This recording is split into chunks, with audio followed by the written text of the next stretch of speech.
Hello. What we have here coming up is R.K.L live in the studio. Where are you from?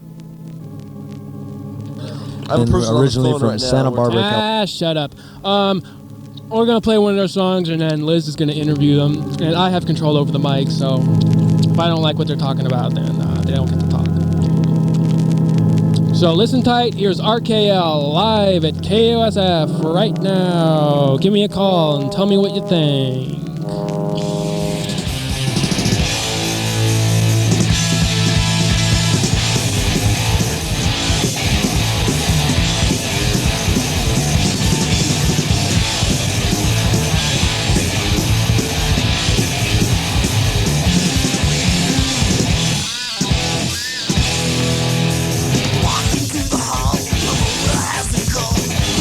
What they call house PA.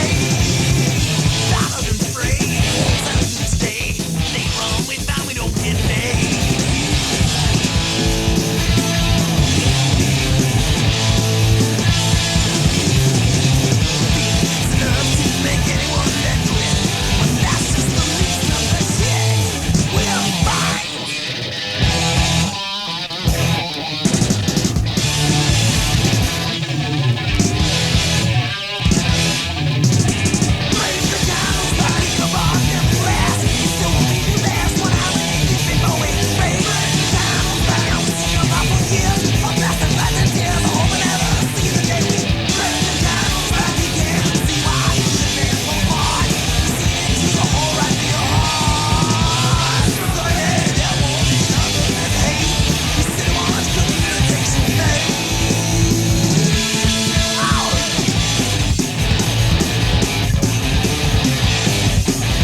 Oh yeah, spewage, serious. Well, how'd you like it, guys? This is Chris Distortion from R.K.L. This is Buried Alive from R.K.L. And this is Liz from KUSF. Talking serious bleep.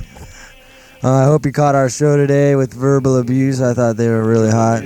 We didn't do so hot, but... No, it was okay. You didn't step on your dick or nothing. It was cool. Well, anyway, I hope you liked the record, and if you didn't catch that song, you can buy it. It'll be at Rough Trade Records for sure, and probably other places. Rough Trade and any other serious bleeping action record store. And it's really groovy because it comes with a color comic book. Comes with the killer color comic book, and it's just happening. Color. Local color, killer color.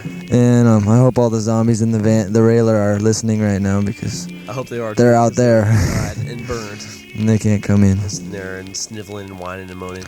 And anyway, let's let Liz ask us a question. Okay. Question number one. So personnel-wise, you've had a change. What was it? And tell us about it. Well, I'm the new kid on the block. Actually, I'm the second new kid on the block. Yeah. I've been in the band for 3 years. We've had 6 bass players. And Joe, our 6th bass player, just joined the band about 3 months ago. And his name is Joe. He's a San Mateo, and he totally rips skating and bass. And he's a groovy dude. And he's a groovy dude. And he fully rocks. Yep. He rocks solid. So you think he's going to stay for a while this time? Yeah, we're planning on at least being together for the next 50 years until we're old and gray. And then we can rehash ourselves and play like the Grateful Dead. And make millions of dollars even though we're tired old hippies. Only in 20 years, we'll be tired old punks. So you think people can handle you for another 20 years? I doubt it, but bleep them. Sounds hot. So tell us about songs and what's happening with the record and what's it about. Well, every song is about doing glue. No, if you listen closely, you can catch the word glue many times on the record. You have to. Because it's a sorry, tired old joke that we all try to infest our minds with. But we are having a contest. Whoever sends us a letter that says the precise amount of times it says glue on the album, we will send them a free t-shirt. And record. Sounds like a hot contest. And case of glue. And a case of glue. Elmer's. And all the sister, whoever that is. So for those who don't know, give us a brief history. Okay, I'll do it because he doesn't know. I have no idea whatsoever.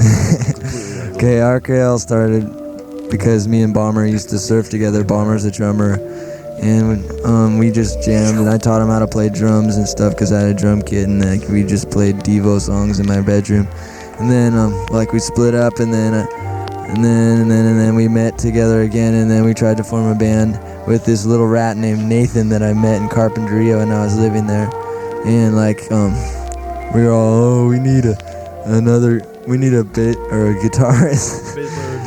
We need another guitarist, and so we got this guy Joe, and he said, well, I won't play unless Jason sings, and Jason sung and Joe stunk, so we kicked him out, and so Jason stuck, and so that was us for a while, and then Nathan was tired of being a gyro punk rocker, so he quit, and so we got my Uncle Dave to play, Uncle Dave Bellidge.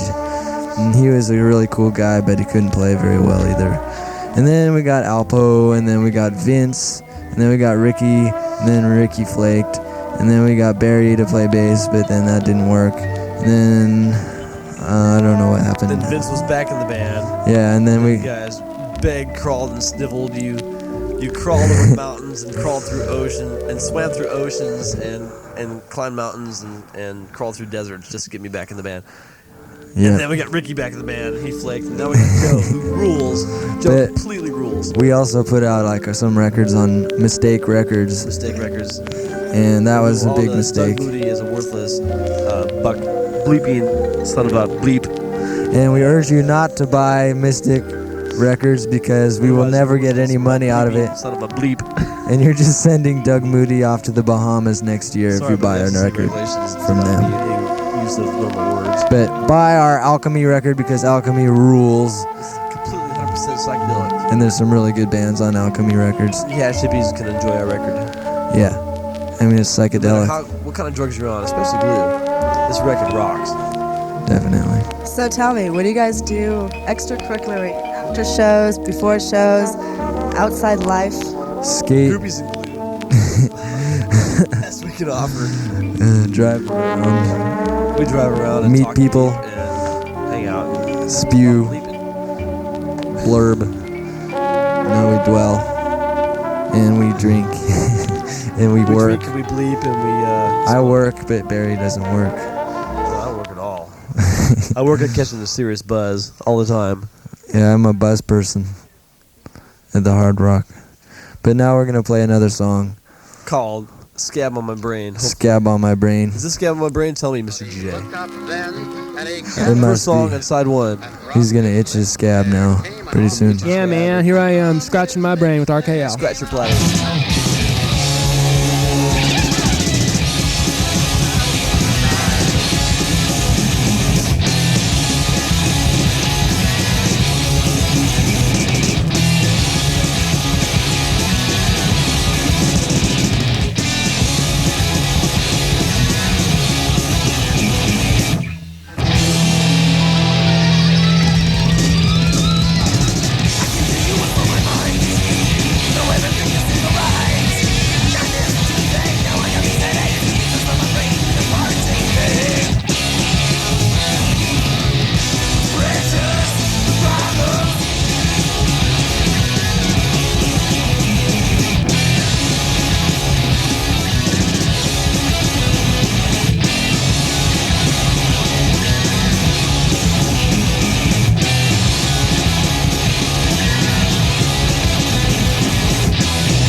Oh, Hello. Reality. So tell us, what's the tour scene? The tour scene. Tour scene. Oh, see, starving and moaning and groaning about how he played a bunch of regular gigs and disaster tour. bleep. Disaster tour. Yes. More detail. Okay, we've tried 2 tours. The first one worked with Dr. No. We had 10 people in the same railer van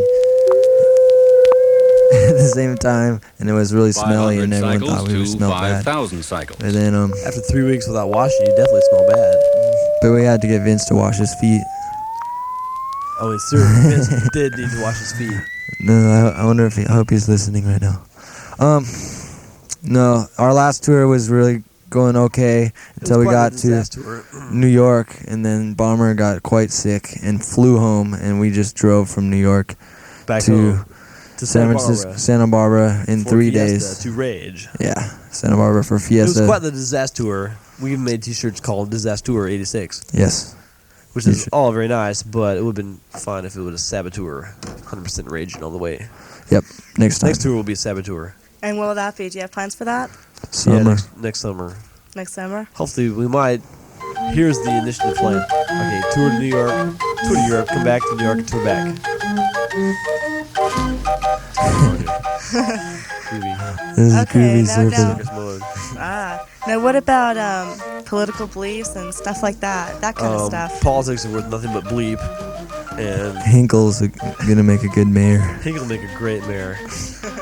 Oh, if you really want to talk politics, then give us 2 hours radio airtime, then we'll discuss politics for a while. And we're gonna renominate Until Bozo. then, politics are a sad subject. Now, speaking of airtime, you were very on the air for a while. Tell us about that and how that comes I used to be a about. DJ in Texas on KPFT, which is a radio station that was quite infamous among other DJs for a while. I heard 100,000 Ace. watts of serious underground noise. The radio station got bombed off the air by the Ku Klux Klan in 1973 and 1975. It was a really radical underground radio station. It was before the FCC really came down on us dwids that like to talk serious bleep. I heard Ace Frehley donated $1,000 to that station. Is that true? Yeah, it's true. In 1986, the year, donation. the month of July, Ace Frehley was there. He was on tour, and he completely talked serious bleep. But they wouldn't And, play Kiss on the They air, wouldn't play even Kiss on though. the radio, so he didn't do it. Oh yeah. Frank Zappa gave him $2,000 at one time, and it's a great station. It really should go down in the annals of history. Whoops, someone hung up. Sorry, callers, but you've been denied. Call back. Oh, someone did call back. They just called back. Should I answer it? No. No, wait until we're playing the next song, which is called "Coming Home." And this song is about someone who gets really bored with the town that they live in, and they decide to leave and think that they'll find something better, but they find out once they leave that they really miss their place that they left, and so they come back and find out how nice it is. Being comfortable and having a warm place to wipe your ass. Coming home.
It's sure good to be back home.